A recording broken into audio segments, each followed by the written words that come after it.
नमस्कार दोस्तों, स्वागत है आप सभी का आपके अपने यूट्यूब चैनल पर। तो आज हम शुरू करने जा रहे हैं क्लास 11th का हिस्ट्री के जो चैप्टर है, चैप्टर 1 से लेकर चैप्टर 6 तक के हम जो भी मोस्ट इम्पोर्टेंट क्वेश्चन हैं, लघुत्तरात्मक और निबंधात्मक जो क्वेश्चन हैं उनको कवर करने वाले हैं। तो वीडियो में एंड तक जरूर बने रहना, क्योंकि इस वीडियो के माध्यम से हम है वो चैप्टर 1 से 6 तक के जो भी इम्पोर्टेंट क्वेश्चन है लघुत्तरात्मक और निबंधात्मक उनको कवर करने वाले हैं। तो चलिए वीडियो की शुरुआत करते हैं। तो वीडियो को शुरू करने से पहले आपसे रिक्वेस्ट है, यदि चैनल बनाए हो तो गाइस सब्सक्राइब कर लीजिएगा और बेल आइकन के ऑल पे क्लिक जरूर कीजिएगा, ताकि आगे आने वाला सभी वीडियोज़ के जो नोटिफिकेशन है वो आपको आई बटन है उस पर मिलते रहें। तो चलिए वीडियो शुरू करते हैं। यहाँ पर हमें फर्स्ट क्वेश्चन दिया गया है कि ऑस्ट्रेलोपिथिकस और होमो के बीच अंतर बताना है। तो होमो और ऑस्ट्रेलोपिथिकस के बीच है वो निम्नलिखित अंतर पाए जाते हैं। तो फर्स्ट है यहाँ पर कि ऑस्ट्रेलोपिथिकस की तुलना में होमो का जो मस्तिष्क होता है उसका आकार बड़ा होता है। क्या होता है? बड़ा होता है। और होमो के जबड़े बाहर की ओर कम निकले हुए थे तथा दांत है वो छोटे होते थे। होमो के जो जबड़े थे वो बाहर की ओर कम निकले हुए थे, जबकि ऑस्ट्रेलोपिथिकस थे उनके अधिक निकले हुए थे तथा दांत छोटे होते थे। होमो के जो दांत है वो ऑस्ट्रेलोपिथिकस की तुलना में छोटे होते थे। नेक्स्ट बात करते हैं कि होमो के जो मस्तिष्क था उसका आकार उसके अधिक बुद्धिमान होने उनकी बेहतर समृद्धि का द्योतक है, यानी उनकी सोचने की क्षमता है वो बहुत कम है। और जबड़ों तथा दांतों में वह परिवर्तन संभवतः उनके खान पान में हुई भिन्नता से संबंधित था। तो ये थी ऑस्ट्रेलोपिथिकस और होमो के बीच का अंतर।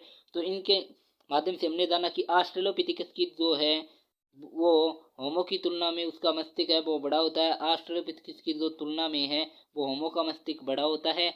और फिर हमने बात की थी कि होमो के जो जबड़े हैं वो बाहर की ओर निकले होते हैं तथा दांत छोटे होते हैं, यानी होमो का जो जबड़ा है वो बाहर की ओर कम निकला होता है ऑस्ट्रेलोपिथेकस की तुलना में, और दांत भी छोटे होते हैं ऑस्ट्रेलोपिथेकस की तुलना में।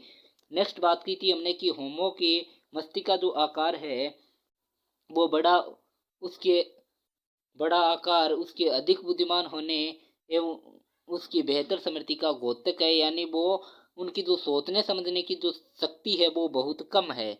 और फिर नेक्स्ट बात की थी हमने कि जबड़े तथा दांतों में हुआ परिवर्तन संभवतः उनके खान पान में हुई भिन्नता से संबंधित था, यानी जो उनके जबड़े थे तथा दांत थे वो उनकी खान पान के अनुसार ही उनमें परिवर्तन हुआ था। ये बात हमने इनके बारे में चर्चा की, अच्छे प्रकार से बताया है। उम्मीद करता हूँ आपको समझ में आ गया होगा। नेक्स्ट क्वेश्चन की ओर बढ़ते हैं। नेक्स्ट क्वेश्चन है हमारा पंच ब्लेड। पंच ब्लेड एक तकनीक के बारे में आप क्या जानते हैं? एक पंच ब्लेड एक तकनीक है, उसके बारे में बताते हैं। इनको वर्णन है इसका निम्नानुसार करते हैं। तो यहाँ पर फर्स्ट पॉइंट हमने लिया है कि एक बड़े पत्थर के ऊपरी सिरे को पत्थर के हथौड़े की सहायता से हटाया जाता है। यानी एक बड़ा सा पत्थर होता है, उसके ऊपरी जो सिरा होता है उसको उस ऊपरी सिरे को पत्थर के हथौड़े की सहायता से उसको हटा दिया जाता है, अलग कर दिया जाता है। नेक्स्ट है कि इससे एक चपटी सतह तैयार हो जाती है, जिससे प्रहार मंच अर्थात गन कहा जाता है। यानी यहाँ पर एक पत्थर था, उसके ऊपरी ऊपरी जो हिस्सा था, ऊपरी जो सिरे थे उस पर पत्थर के हथौड़े की सहायता से इसको हटा दिया, तो यहाँ पर एक चपटी आकार का जो है वो मंच तैयार हो जाता है, यानी उसको घन कह सकते हैं, घन कहा जा सकता है। इसके बाद इस हड्डी पर इसके बाद इस हड्डी पर सींग तैयार किए जाते हैं। सींग से बने हुए मंच और हथौड़े की सहायता से प्रहार किया जाता है। बाद में क्या होता है कि जो हड्डी के जो सींग होते हैं उनसे बने हुए इस मंच पर हथौड़े की सहायता से है वो प्रहार करते हैं, और इससे धारदार पट्टी बन जाती है जिससे चाकू की तरह प्रयोग किया जा सकता है, और उनकी उसी तरह छेनियाँ बन जाती है जिससे हड्डी सींग हाथीदांत लकड़ी आदि को घेरा जा सकता है। इसी प्रकार इसको पंच ब्लेड तकनीक, उम्मीद करता हूँ समझ में आ गई होगी। नेक्स्ट बात करते हैं, ये बहुत ही इम्पोर्टेंट क्वेश्चन है, इसको अच्छे प्रकार से देख लेना। ये एग्जाम की दृष्टि से मोस्ट इम्पोर्टेंट क्वेश्चन है, बहुत ही मोस्ट क्वेश्चन है, ज़रूर देखना इसको। वीडियो को स्किप मत करना, क्योंकि वीडियो बहुत ही इम्पोर्टेंट होने वाला है। आपके एग्ज़ाम आने वाले हैं, नज़दीक है, तो वीडियो को मिस मत कीजिएगा। चलिए बात करते हैं आधुनिक मानव के उद्भव के बारे में। क्षेत्रीय निरंतरता मॉडल एवं प्रतिस्थापन मॉडल की विवेचना कीजिए। तो इसका आंसर होगा आधुनिक मानव का उद्भव से शुरू करते हैं। तो आधुनिक मानव के उद्भव स्थल के बारे में विद्वानों में मतभेद है, यानी विद्वान एक मत नहीं है। इस संबंध में दो मत प्रचलित है जो एक दूसरे से बिल्कुल विपरीत है।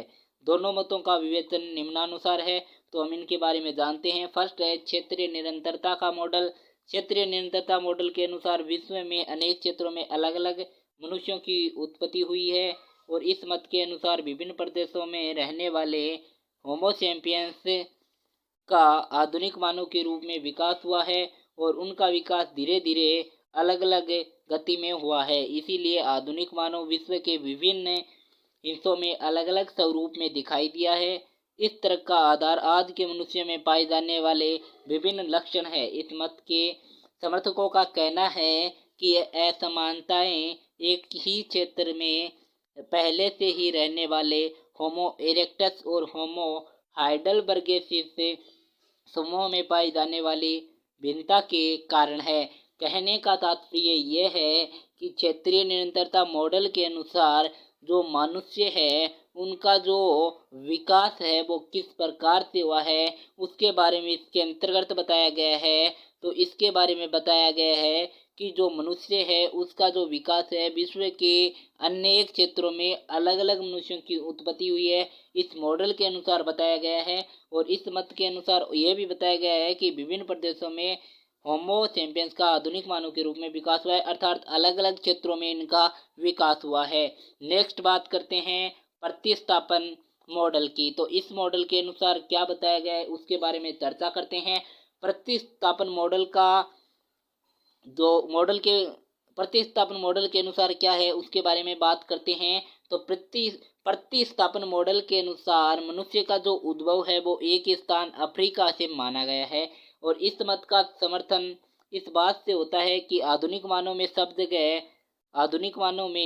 जगह शारीरिक उत्पत्ति मूलक समरूपता पाई जाती है। इस मत के समर्थक में यह तर्क दिया जाता है कि मनुष्यों में अत्यधिक समानता इसीलिए पाई जाती है क्योंकि उनके पूर्वज एक ही क्षेत्र अर्थात अफ्रीका से उत्पन्न हुए हैं, और वहीं से अन्य स्थानों पर गए हैं। इथियोपिया में ओमो नामक स्थान पर प्राप्त हुए आधुनिक मानव के पुराने जीवाश्मों के साक्ष्य भी प्रतिस्थापन मॉडल का समर्थन करते हैं। नेक्स्ट है यहाँ पर कि इस मत के समर्थकों की मान्यता है कि आज के मनुष्य में शारीरिक विभिन्नताएं पाई जाती है। उनका कारण उन लोगों की परिस्थितियों के अनुसार हजारों वर्षों की अवधि में अपने आप में डाल लेना है। उन विशेष प्रदेशों में गए तथा अंत में वहाँ स्थानीय रूप में बस गए। इस प्रकार उनके लक्षणों में विविधता क्षेत्रीय परिस्थितियों की विवेचना के कारण है। तो ये आपको समझ में आ गया होगा। इसके अनुसार मनुष्य की जो उत्पत्ति है वो अलग अलग स्थानों पर अलग अलग रूप में हुई है। प्रतिस्थापन मॉडल का जो लक्ष्य है वो ये कहना है कि अफ्रीका में ही एक ही स्थान पर हुआ है, एक ही स्थान पर मनुष्य की उत्पत्ति हुई है, उद्भव हुआ है। तो नेक्स्ट बात करते हैं, ये आपको समझ में आ गया होगा। यहाँ पर हम बात करते हैं, यहाँ पर हमने मोस्ट क्वेश्चन लिया है ये कि मेसोपोटामिया में लेखन कला के विकास पर टिप्पणी लिखी है। तो यहाँ पर लेखन कला के विकास पर टिप्पणी लिखनी है, या अथवा में आ सकता है किलाकार लिपि के बारे में आप क्या जानते हैं। तो यहाँ पर बात करते हैं मेसोपोटामिया की लेखन कला की, तो विकास है वो किस प्रकार हुआ है उसके बारे में चर्चा करते हैं। तो मेसोपोटामिया के लोग लेखन कला से परिचित थे, उनके पास अपनी लिपि थी। मेसोपोटामिया में जो पट्टिकाएं पाई गई है वे लगभग 3200 ईसा पूर्व की है। उनमें चित्र, चिन्ह और संख्याएं दी गई है।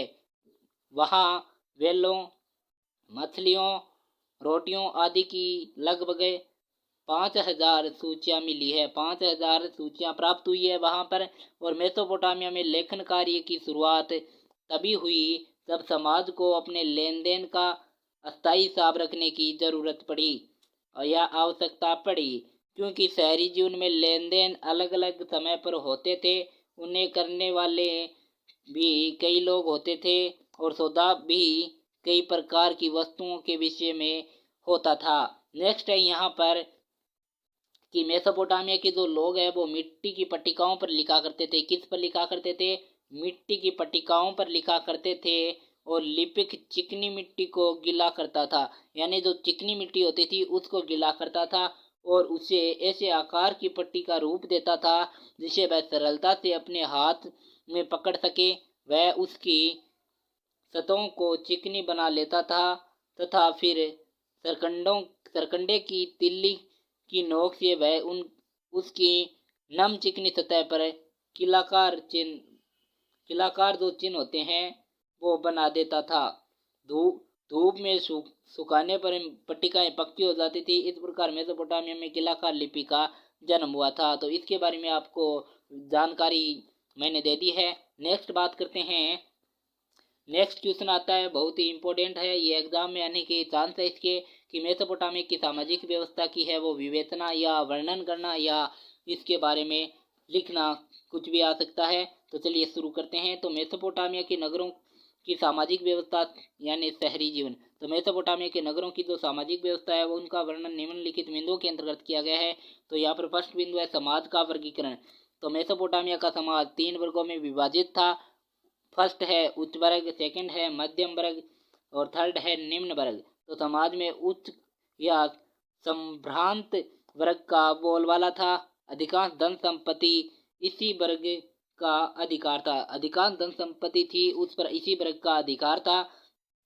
इस बात की पुष्टि इस बात से होती है कि बहुमूल्य वस्तुएं जैसे आभूषण, सोने के पात्र, सफेद सीपियां, लाजवर्द, जड़े हुए लकड़ी के वाद्य यंत्र, सोने की सजावटी खंजर आदि विशाल मात्रा में उर नामक नगर में राजाओं और रानियों के कुछ कब्रों और समाधियों में उनके साथ दफनाई गई मिली है। परंतु सामान्य लोगों की दशा शोचनीय थी, यानी उन जो कब्र थी, जो समाधियां थी, उनके अंदर भी राजा और रानियों की जो कब्र थी उनके अंदर भी जो सोने और चांदी की है वो यहाँ पर खंजर अन्य प्रकार के यंत्र वो प्राप्त हुए हैं।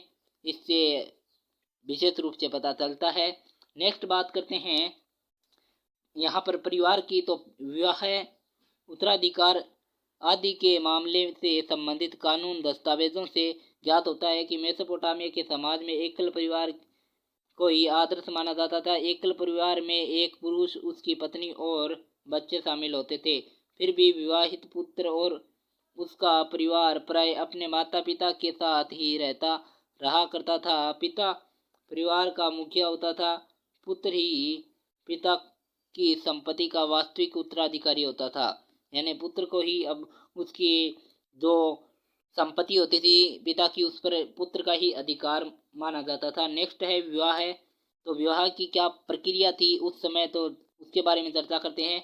तो विवाह करने की इच्छा के बारे में घोषणा की जाती थी और कन्या के माता पिता उसके विवाह के लिए अपनी सहमति देते थे। उसके पश्चात वर पक्ष के लोग वधू के लिए कुछ उपहार भेंट देते थे।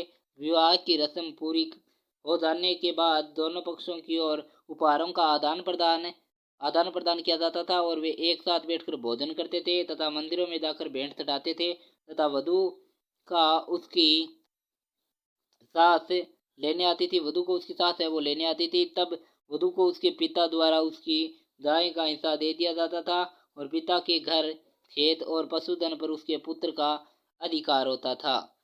ये थी मेसोपोटामिया की सामाजिक व्यवस्था के बारे में हमने चर्चा की। उम्मीद करता हूँ ये पसंद आया होगा और आपको समझ में भी ज़रूर आया होगा। नेक्स्ट बात करते हैं मेसोपोटामिया की विश्व को क्या देन रही है।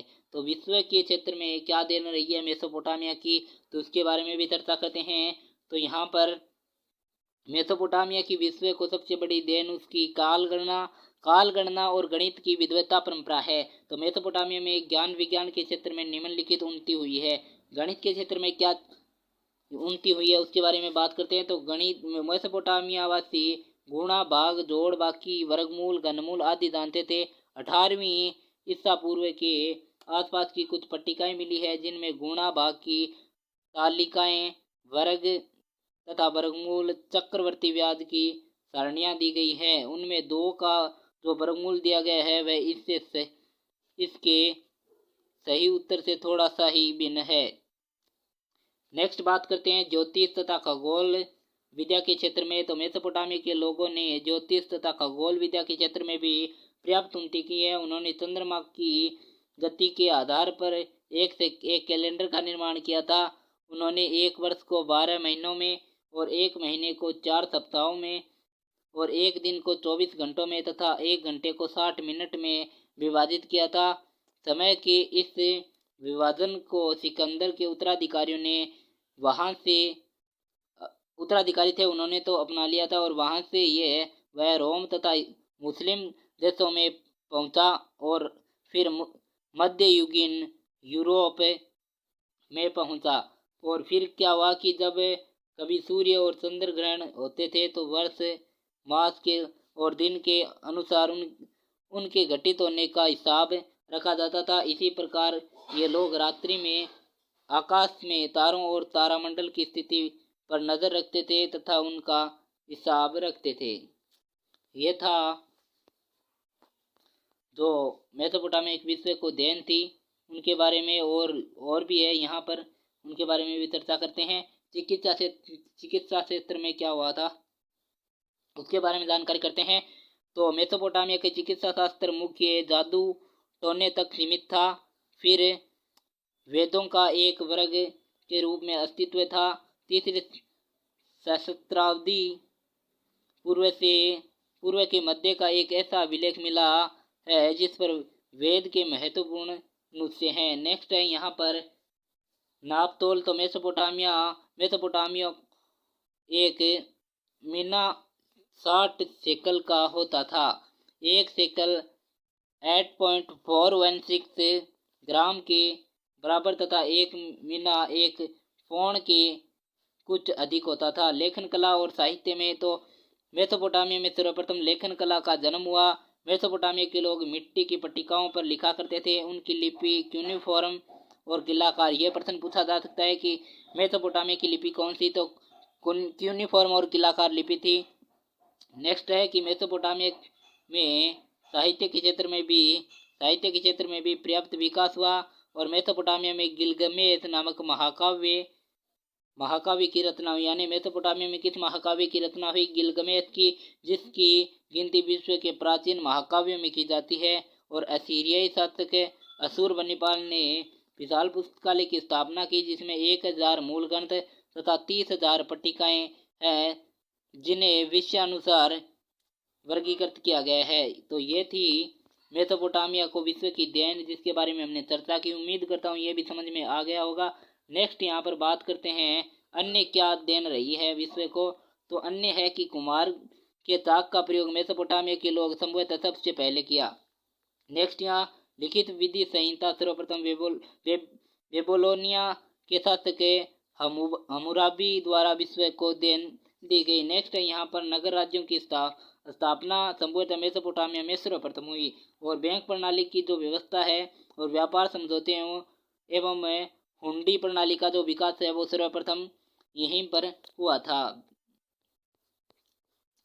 तो नेक्स्ट हम क्वेश्चन लेते हैं। तो यहाँ पर नेक्स्ट क्वेश्चन है रोमन साम्राज्य तथा ईरानी साम्राज्य में अंतर। तो यहाँ पर रोमन साम्राज्य ईरानी साम्राज्य में अंतर है कि रोमन साम्राज्य सांस्कृतिक दृष्टि से ईरान की तुलना में कहीं अधिक विविधतापूर्ण था और ईरान पर सबसे पहले पार्थियन तथा बाद में ससानी राजवंशों ने शासन किया था और उन्होंने जिन लोगों पर शासन किया उनसे अधिकतर ईरानी थे। और इसके विपरीत रोमन साम्राज्य ऐसे क्षेत्रों पर संस्कृतियों का एक मिला जुला रूप था जो कि मुख्यतः सरकार का एक साझा प्रणाली द्वारा एक दूसरे के साथ जुड़े हुए थे। रोमन साम्राज्य में अनेक भाषाएं बोली जाती थी परंतु प्रशासन में लैटिन और यूनानी भाषाओं का ही प्रयोग होता था या किया जाता था। तो ये था रोमन और रोमन साम्राज्य और ईरानी साम्राज्य के मध्य अंतर। नेक्स्ट बात करते हैं हम प्रिंसिपेट में सेनेट तथा सम्राट की स्थिति की विवेचना। तो सेनेट है वो सेनेट ने रोम में गणतंत्र के शासनकाल में सत्ता पर अपना नियंत्रण स्थापित किया था और रोम में सेनेट का अस्तित्व कई शताब्दियों तक बना रहा था और सेनेट में कुलीन एवं अभिजात वर्गों अर्थात रोम के धनी परिवारों का बोलबाला रहा था।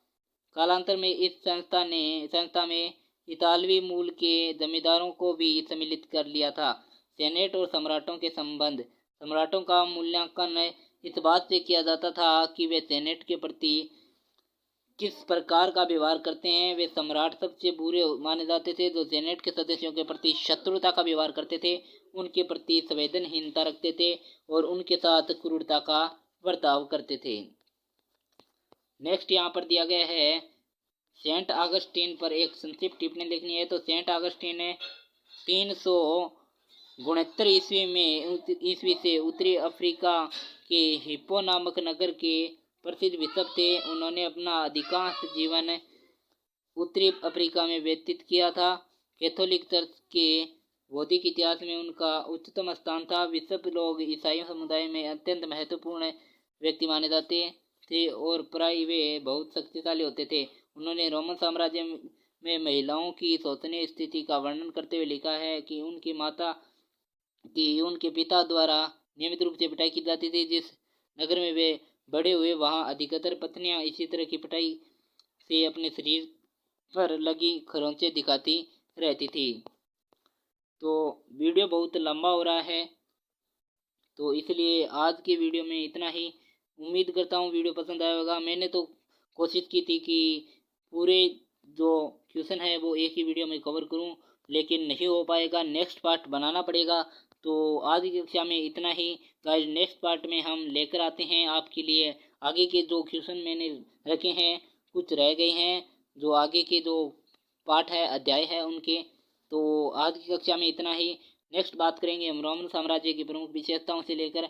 तो आज की कक्षा में गाइज इतना ही। मिलते हैं गाइज नेक्स्ट वीडियो में नए टॉपिक के साथ। तब तक के लिए जय हिंद जय भारत। यदि वीडियो अच्छा लगे तो वीडियो को लाइक कर दीजिएगा और वीडियो को ज़्यादा से ज़्यादा शेयर कीजिएगा ताकि अधिक से अधिक बच्चों को इसका लाभ मिले और वे भी अच्छे प्रकार से अपनी प्रिपरेशन कर सकें।